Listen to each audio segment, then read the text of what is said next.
Malcolm bridge से निकलने से पहले एक ऑफिसर को बुलाता है। ऑफिसर कम है। Yes sir. यहाँ सब कुछ क्राइम सीन का हिस्सा है, तो ध्यान रहे कि कोई भी यहाँ किसी चीज को टच ना करे। ठीक है सर। जब तक हम यहाँ नहीं हैं, तब तक आप लोग देखो। अगर कोई फिजिकल एविडेंस आप लोगों को मिलता है तो। Okay sir. मैल्कम अपनी टीम के साथ उस जगह के लिए निकल पड़ता है जहां ट्रेन को एम्बुश किया गया था। साथ ही वो वहां मौजूद दूसरे ड्राइवर को भी अपने साथ ले जाता है। कुछ ही देर में वो उस लोकेशन पर पहुंच जाता है। उन्हें दूर से ही रेलवे ट्रैक पर डिब्बे खड़े दिखाई पड़ते हैं। साथ ही उन्हें वहां कुछ और लोग भी दिखाई पड़ते हैं। मैल्कम और उनके साथ के ऑफिसर भागते हुए वहां पहुंचते हैं। जैसे ही वो लोग पहुंचते हैं, उन्हें पोस्ट ऑफिस स्टाफ के लोगों का जमावड़ा दिखाई पड़ता है। मैल्कम सबसे पहले ट्रेन के दूसरे डिब्बे की तरफ जाता है जहां से ट्रेन को अलग किया गया था। जब मैल्कम उसे देखता है तो उसे वहां कुछ भी अजीब नहीं दिखता। वहां सब कुछ एकदम नॉर्मल था, जिसे देखकर वो शॉक्ड हो जाता है। यहाँ तो सब कुछ ठीक है, फिर ट्रेन को अलग कैसे किया होगा? अपने इसी सवाल का जवाब ढूंढने के लिए मैल्कम अपने साथी ऑफिसर को वहां बुलाता है। ऑफिसर, एक काम करो, जितना जल्दी हो सके एक ट्रेन इंजीनियर को यहाँ पर बुलाओ जो ये सब काम देखता हो और जिसे ट्रेन के अटैचमेंट और डिटैचमेंट की पूरी जानकारी हो। ठीक है सर, मैं अभी बुलाता हूँ। उसके बाद ऑफिसर मैल्कम वहां मौजूद एक पोस्ट ऑफिस स्टाफ के आदमी के पास जाता है। बाहर इतना सब कुछ हो रहा था, आप लोगों को कुछ पता कैसे नहीं चला? सर, ट्रेन पहले तो नॉर्मल ही चल रही थी और जब ट्रेन रुकी तो हमें पता लगा कि आगे ट्रैक खाली नहीं होगा, तो इस वजह से किसी ने उसे रोका गया होगा, क्योंकि ऐसा पहले भी कई बार हुआ है। तो हम लोगों ने इस बात पर उतना ध्यान नहीं दिया। लेकिन क्या ट्रेन इससे पहले कभी इतने समय तक के लिए रुकी थी? नहीं सर, आप सही कह रहे हैं। जब से ट्रेन चली थी तब से सारे लोग चिट्ठियों को छांटने का काम कर रहे थे।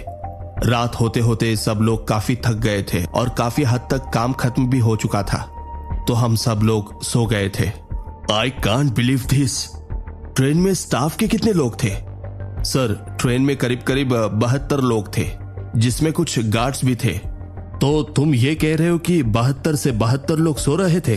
किसी को भी इस बात की भनक नहीं लगी कि तुम्हारी ट्रेन से इंजन को अलग किया जा रहा है।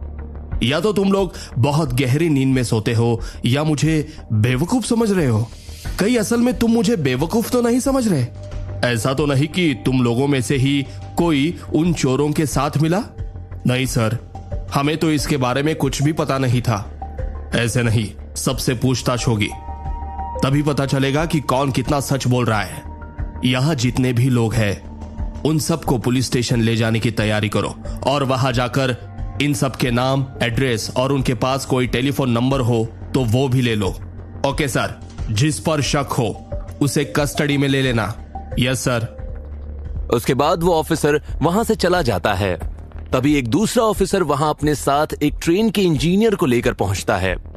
सर, जैसा आपने कहा था, ये ट्रेन इंजीनियर है। जब रॉयल मेल ने अपना आखिरी स्टेशन छोड़ा था एम्बुश से, पहले तो ये वही मौजूद थे। सर, आप हमारी मदद कर सकते हैं, मुझे तो बहुत कंफ्यूजन हो रहा है। आइए डिब्बे के पास चलते हैं। उसके बाद वो लोग उस डिब्बे के पास जाते हैं। वो इंजीनियर जहां से उस डिब्बे को अलग किया गया था उसे देखने लगता है। आपको कुछ समझ आ रहा है? ना तो कोई निशान है और ना ही कुछ और जिसे देखकर लगे कि इस ट्रेन को अलग किया गया है। वो इसलिए क्योंकि कोई जबरदस्ती की ही नहीं है। ये काम किसी प्रोफेशनल का लग रहा है जिसने बड़ी ही सफाई से इसे अंजाम दिया है। जिसने भी ये किया है वो ट्रेन को अलग करना बखूबी जानता था, क्योंकि ट्रेन को अलग करना तो आसान है, लेकिन अलग किए हुए डिब्बों को आगे चला पाना मुश्किल है। मतलब चोरों में कोई ऐसा आदमी था जो ट्रेन के बारे में सब कुछ बड़े ही बेहतर तरीके से जानता था। ये जानकर मैल्कम का दिमाग खराब हो जाता है। उसके बाद वो उस ट्रैक के बीचों बीच खड़ा होता है और आगे की तरफ देखने लगता है जहां से इंजन को ले जाया गया था। लेकिन ये ट्रेन यहाँ रुकी क्यों? हाँ, ये मैं कैसे मिस कर सकता हूँ? मैल्कम अपने ऑफिसर को आवाज लगाता है। ऑफिसर। Yes sir. वो ड्राइवर कहाँ है? यही है सर। बुलाओ उसको। ऑफिसर जाकर उस ड्राइवर को अपने साथ लेकर आता है। सर, ये रहा। एक बात बताओ, तुमने यहां ट्रेन क्यों रोकी? यहां तो कुछ है भी नहीं। सर, सिग्नल की वजह से। सिग्नल की वजह से मतलब? किसी ने तुम्हें बोला था कि यहां ट्रेन रोकनी है? ड्राइवर ऊपर लगे हुए रेड और ग्रीन सिग्नल की तरफ इशारा करते हुए कहता है। नहीं सर, उस सिग्नल की वजह से। तुम कहना क्या चाह रहे हो कि जब तुम यहां से निकल रहे थे तब सिग्नल रेड था? Yes sir. पहले तो हमें भी कुछ अजीब सा लगा, लेकिन ऐसा कई बार होता है, तो सेफ्टी की वजह से हमने सिग्नल को फॉलो किया और ट्रेन को रोक दिया। अच्छा होता कि तुम सेफ्टी का ध्यान ना रखते और सिग्नल को फॉलो नहीं करते तो ये चोरी होती ही नहीं। लेकिन सर, आई नो, इसमें तुम्हारी गलती नहीं है। सिग्नल को फॉलो करना तुम्हारा काम है। मुझे यह जानना है कि किसने उस सिग्नल को रेड किया। यह महज एक इत्तेफाक तो नहीं हो सकता। तुम इसे लेकर जा सकते हो। जहां पुलिस अभी तक मौका वारदात की जांच ही कर रही थी और सिचुएशन को समझने की कोशिश कर रही थी, वहीं इस डकैती की खबर तेजी से हर जगह फैल गई। कुछ ही देर में यह खबर मीडिया में भी फैल गई और रेडियो पर हर जगह बस इस चोरी के बारे में ही बात होने लगी। आज रात के अंधेरे में जब सब लोग चैन की नींद से सो रहे थे, तभी कुछ चोरों ने मिलकर रॉयल मेल, जिसमें भारी मात्रा में पैसे जा रहे थे, उसे लूट लिया है। पुलिस को जब इसकी खबर लगी तो पुलिस तुरंत ही इस मामले की जांच में लग गई, लेकिन सूत्रों की माने तो पुलिस को इसके बारे में अभी तक कोई सुराग नहीं मिला है। वहीं ब्रूस और उसके सारे साथी अपने उस ठिकाने पर बैठकर ये सब सुन रहे थे। जैसे ही उन्होंने रेडियो पर यह न्यूज सुनी और उन्हें पता चला कि पुलिस को वहां कोई सुराग नहीं मिला है, वो सब लोग खुशी से झूम उठते हैं और जोर जोर से हंसने लगते हैं। उनकी खुशी इसलिए थी क्योंकि उन्होंने काफी बड़ी चोरी को बड़े ही आसानी से अंजाम दे दिया था। सब लोग रेडियो पर चल रही न्यूज सिस्टम की नाकामी पर हंस रहे थे। सिग्नल को घूरते हुए ऑफिसर मैल्कॉम अपने एक ऑफिसर को बुलाते हैं। ऑफिसर, ड्राइवर के हिसाब से जब ट्रेन यहां पहुंची तो यहां सिग्नल पर लाल बत्ती जल रही थी। मुझे नहीं पता कि वो सच बोल रहा है या झूठ, लेकिन हमें इसे कंफर्म करना होगा। एक काम करो, स्टेशन मास्टर को फोन करो और पता करो कि ये बत्ती, जिसे उस समय हरा होना चाहिए था, उसे उस वक्त लाल किसने किया था। ठीक है सर। उसके बाद ऑफिसर मैल्कॉम उन डब्बों को वहां से हटाकर यार्ड में ले जाने के लिए कहता है और वो खुद उस ब्रिडेगो ब्रिज की तरफ निकल पड़ता है। वहां पहुंचकर सबसे पहले वो उस ऑफिसर को बुलाता है जिसे वो रॉयल मेल के डिब्बे की छानबीन के लिए छोड़कर गए थे। ऑफिसर, कोई सबूत मिला? नहीं सर, अभी तक तो कुछ नहीं मिला। उन्होंने बड़ी ही सफाई से इस काम को अंजाम दिया है, एक भी सबूत नहीं छोड़ा है। ऐसी एक काम करो, फिंगरप्रिंट्स एक्सपर्ट्स को बुलाओ और चेक करवाओ यहां कुछ मिलता है तो। और हाँ, सबसे पहले इस ट्रेन को यार्ड में पहुंचाओ और ये ट्रैक क्लियर करवाओ। ठीक है सर। लंदन सीआईडी इस केस की जांच करने में जुटी हुई थी, लेकिन उसी दिन लंच टाइम तक ये केस स्कॉटलैंड यार्ड को ट्रांसफर करने की बातें चलने लगी और फिर कुछ ही देर में इस केस को ट्रांसफर कर दिया गया और इस केस को इन्वेस्टिगेशन डिटेक्टिव मिलन को सौंप दिया गया।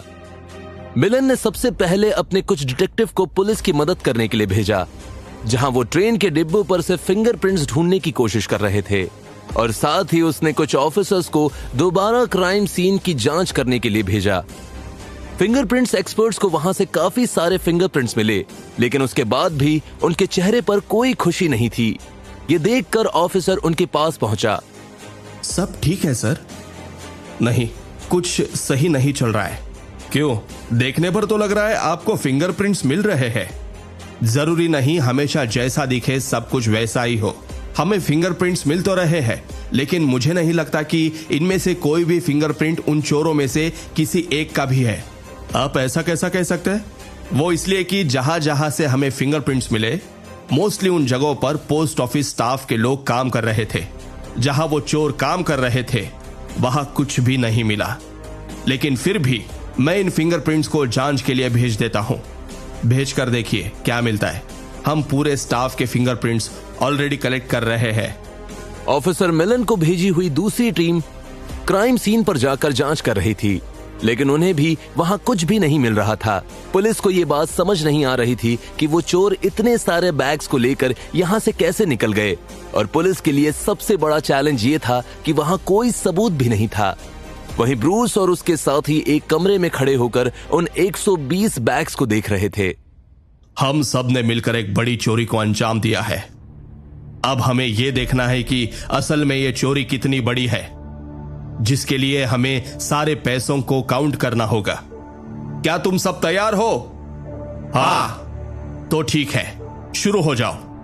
काउंटिंग सब लोग करेंगे, लेकिन विल्सन सबकी काउंटिंग का हिसाब रखेगा। ओके? तुम कर पाओगे ना विल्सन?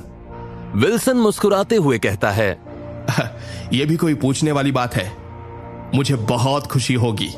उसके बाद वो सब मिलकर एक एक करके सारे बैग्स खाली करने लग जाते हैं।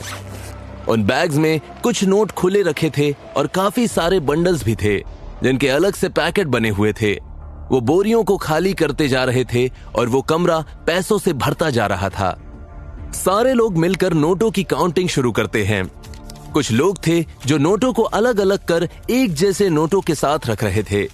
उसके बाद कुछ लोग थे जो नोटों की काउंटिंग कर रहे थे।